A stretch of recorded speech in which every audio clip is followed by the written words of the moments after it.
Hey everyone, I want to kind of have a serious conversation.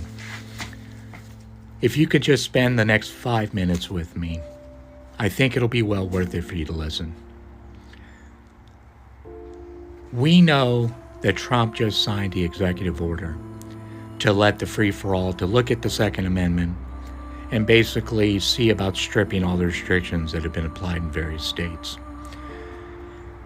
And I am a progressive, but I grew up as a conservative in a very rural part of Northern California. So I grew up hunting, fishing, living off the land. You know, it wasn't until I was 18 when I came back to Sacramento that I was introduced to the boogeymen that everybody told me about. And I realized they were full of shit. And I realized they were full of hate. And that's when I became a progressive. Now, what's the point of this conversation, Tom? The executive orders that Pam Bondi and Trump have signed seem like when you're on the left and you're anti-gun, oh my God, it's going to be a free-for-all and it's just going to be crazy and everybody's going to be able to do whatever. Yes, that's what they want. But I think they have a two-step plan. And I don't think MAGA realizes what's happening. See, if you understand Trump, he actually is very anti-gun. He's a rich billionaire. He's got people to protect him. He doesn't see the value of protecting yourself.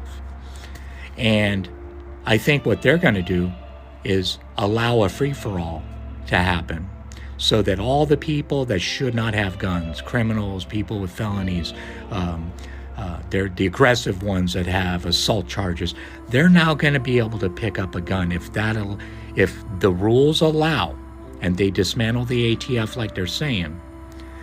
Federal law supersedes state law. So that means they're going to allow a free-for-all for everybody to have weapons that should not have them. And that means you need to get them. You need to enroll into a gun safety course, you and your family, so that everybody knows how to handle it. You need to get yourself one or two. I know for some people it's going to be a stretch, but if this free-for-all happens,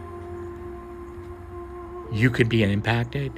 But the second step of their plan is when everything goes to hell in a handbasket, they're going to go, oh, maybe this ain't a great idea, and now we want to take everybody's rights from having a pew-pew. And then MAGA is going to be like, my daddy said so, so I'll give him up. No, they won't. They'll realize at that point that Trump is a con man. And if you don't believe me, and I know I'm going to have people from MAGA up in my comments like they always are because they're butthurt, go look at the video back from 2017 when Trump talked about an assault weapon ban. He was for the red flag laws. The people around him had to correct him. Trump does not like pew-pews. Now, go and look at when he signed the executive order for the Second Amendment stuff. Go watch the whole video. Him and Pam are actually talking about red flag laws again. Trump says what he means, and he means what he says. But I think they're trying to figure out a way to take everybody's weapons away because billionaires do not want their subjects to be armed. Protect yourself. And MAGA, be careful, dude. You guys don't understand that your daddy doesn't give a shit about you, and he's going to take your weapons away.